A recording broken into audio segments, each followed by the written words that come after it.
Rowdy sheeter ಬೆಕ್ಲು Shiva ಕೊಲೆ ಪ್ರಕರಣಕ್ಕೆ ಸಂಬಂಧಪಟ್ಟಂತೆ ಮತ್ತೆ ಮೂವರನ್ನ ಪೊಲೀಸರು ಬಂಧಿಸಿದ್ದಾರೆ. ಅನಿಲ್, ಅರುಣ್ ಹಾಗೂ ನವೀನ್ ಅಂತ ಬಂಧಿತ ಆರೋಪಿಗಳು.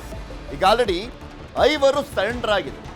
5 ಆರೋಪಿಗಳು ಅವರಾಗೆ ಬಂದು ಸರೆಂಡರ್ ಆಗಿದ್ರು. ಪೊಲೀಸರು ಅರೆಸ್ಟ್ ಮಾಡಿದ್ದಲ್ಲ, ಅವರಾಗೆ ಬಂದು ಸರೆಂಡರ್ ಆಗಿದ್ರು. ಅದಾದ್ಮೇಲೆ ಈಗ ಮೂವರನ್ನ ಪೊಲೀಸರು ಅರೆಸ್ಟ್ ಮಾಡಿದ್ದಾರೆ. ಅನಿಲ್, ಅರುಣ್ ಮತ್ತು ನವೀನ್ ಅಂತ. ಬಂಧಿತ ಅನಿಲ್ ಎಂಬಾತ ಶಾಸಕರಾಗಿರುವಂತ ಭೈರತಿ ಬಸವರಾಜ್ ಅವರ ಸಂಬಂಧಿ ಅಂತ ಹೇಳಲಾಗ್ತದೆ. ಇನ್ನು ಅರುಣ್ ಹಾಗೂ ನವೀನ್ A1 ಜಗ್ಗನ ಸಹಚರರು ಅಂತ ಮಾಹಿತಿ ಸಿಗ್ತಾ ಇರುವಂಥದ್ದು. A1 ಜಗ್ಗ ಅಂದ್ರೆ ಆರೋಪಿ ಜಗ್ಗ ಇದುವರೆಗೂ ಸಿಕ್ಕಿಲ್ಲ.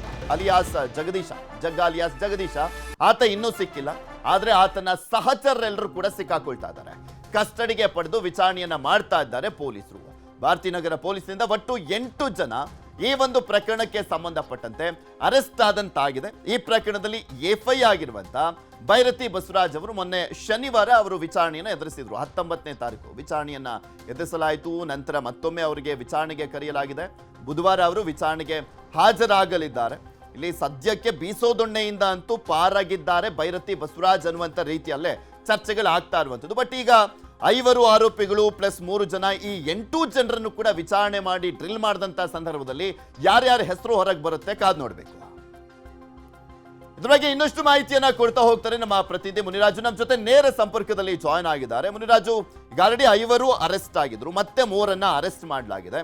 ಸೊ ಈ 5 ವಿಚಾರಣೆಯ ಸಂದರ್ಭದಲ್ಲಿ ಯಾರಾದರೂ ಹೆಸರು ಬಾಯಿ ಬಿಟ್ಟಿದ್ದಾರಂತ, ಜಗದೀಶನ ಪಾತ್ರ ಆಗಿರ್ಬೋದು, ಮತ್ತೊಂದ್ ಕಡೆ ಶಾಸಕರ ಮೇಲೆ ಆರೋಪಗಳೆಲ್ಲ ಕೇಳಿ ಬರ್ತಾ ಇತ್ತು, ಅವರ ಹೆಸರು ಏನಾದರೂ ಬಂದಿದೆಯಂತ, ಮತ್ತೊಂದ್ ಕಡೆ ಈ 3ರನ್ನ ಅರೆಸ್ಟ್ ಮಾಡಲಾಗಿದೆಯಲ್ಲ, ಯಾವ ಆಧಾರದ ಮೇಲೆ, ಮತ್ತೊಂದ್ ಕಡೆ ತನಿಖೆ ಹೇಗೆ ನಡೀತಾ ಇದೆ? ಪೃಥ್ವಿ, ಈಗಾಗಲೇ ಈ ಒಂದು ಕೊಲೆ ಪ್ರಕರಣದಲ್ಲಿ ಮತ್ತೆ 3 ಆರೋಪಿಗಳನ್ನ ಈಗ ಭಾರತೀನಗರ ಪೊಲೀಸರು ಬಂಧಿಸಿದ್ದಾರೆ.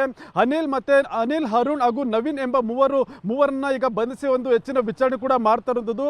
ಇದರಲ್ಲಿ ಅರುಣ್ ಮತ್ತೆ ನವೀನ್ ಏನಿದ್ರೆ ಇಬ್ರು ಕೂಡ A1 ಆರೋಪಿ ಜಗ್ಗನ ಒಂದು ಸಹಚರರು ಅಂತ ಕೂಡ ಗೊತ್ತಾಗಿರೋದು. ಇಬ್ರು ಕೂಡ ಕೊಲೆಯಲ್ಲಿ ನೇರವಾಗಿ ಭಾಗಿಯಾಗಿದ್ರು. ಮತ್ತೆ ಕೊಲೆ ಬಳಿಕ ಇಬ್ರು ಕೂಡ ತಲೆಮರೆಸಿಕೊಂಡಿದ್ರಿಂದ ಈಗ ಅವರನ್ನ ಕೂಡ ಬಂಧಿಸಿ ಒಂದು ಹೆಚ್ಚಿನ ವಿಚಾರಣೆ ಕೂಡ ಮಾಡ್ತಾ ಇದ್ದಾರೆ. ಮತ್ತೆ ಈಗಾಗಲೇ ಏನು 5 ಆರೋಪಿಗಳು ಸರೆಂಡರ್ ಏನಾಗಿದ್ರು ಅವರನ್ನು ಕೂಡ ತೀವ್ರ ವಿಚಾರಣೆಗೆ ಒಳಪಡಿಸಿ ಈ ಒಂದು ಕೊಲೆಗೆ ಸಂಬಂಧಪಟ್ಟಂತೆ ಹೆಚ್ಚಿನ ಮಾಹಿತಿಯನ್ನು ಕೂಡ ಕಲೆಕ್ಟ್ ಮಾಡ್ತಾ ಇದ್ದಾರೆ.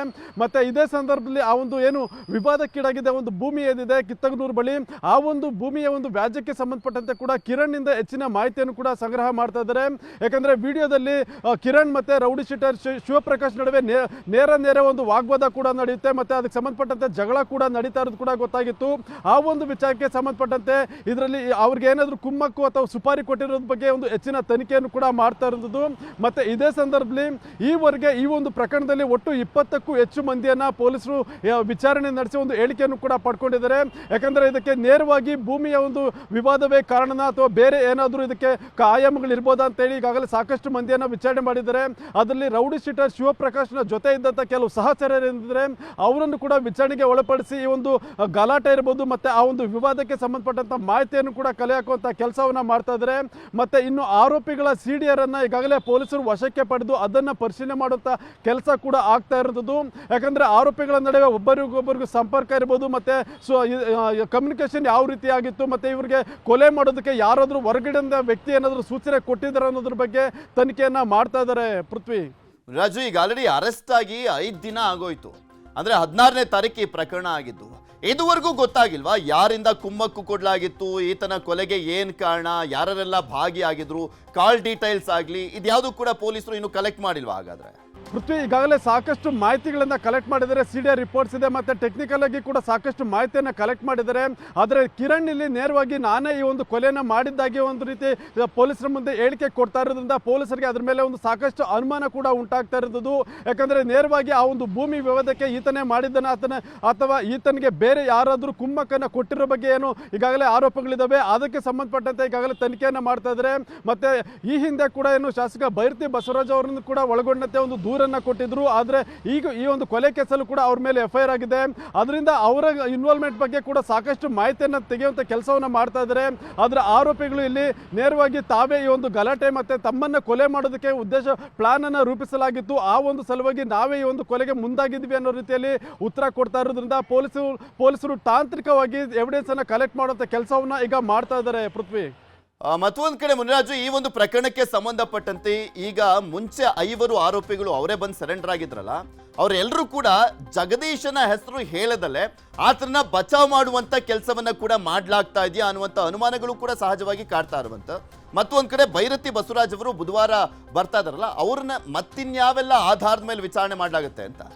ಪೃಥ್ವಿ, ಈಗಾಗಲೇ ಏನು ಭೈರತಿ ಬಸವರಾಜನ್ನ ವಿಚಾರಣೆ ಮಾಡೋದಕ್ಕೆ ಮೊದಲು ಏನು ಮೊನ್ನೆ ಕರೆದ ಸಂದರ್ಭದಲ್ಲಿ FIR ನಲ್ಲಿ ಏನು ದೂರುದಾರ ಮಹಿಳೆ ಏನು ಕೊಟ್ಟಿದ್ರು, ಆ ಒಂದು ದೂರಿನ ಆಧಾರದ ಮೇಲೆ ಅವರನ್ನು ವಿಚಾರಣೆಗೆ ಒಳಪಡಿಸಿದ್ರು. ಯಾಕೆಂದ್ರೆ ನೇರವಾಗಿ ದೂರುದಾರರು ತಮ್ಮ ಕಂಪ್ಲೇಂಟ್ನಲ್ಲಿ ಭೈರತಿ ಬಸವರಾಜ್ ಅವರ ಹೆಸರನ್ನ ಉಲ್ಲೇಖ ಮಾಡಿ ಅವರ ಒಂದು ಕುಮ್ಮಕ್ಕಿನಿಂದ ಈ ಒಂದು ಕೊಲೆ ಮಾಡಲಾಗಿದೆ ಅಂತೇಳಿ ಒಂದು ಆರೋಪವನ್ನು ಕೂಡ ಮಾಡಿದ್ರು, ಮತ್ತೆ FIR ಕೂಡ ಆಗಿತ್ತು.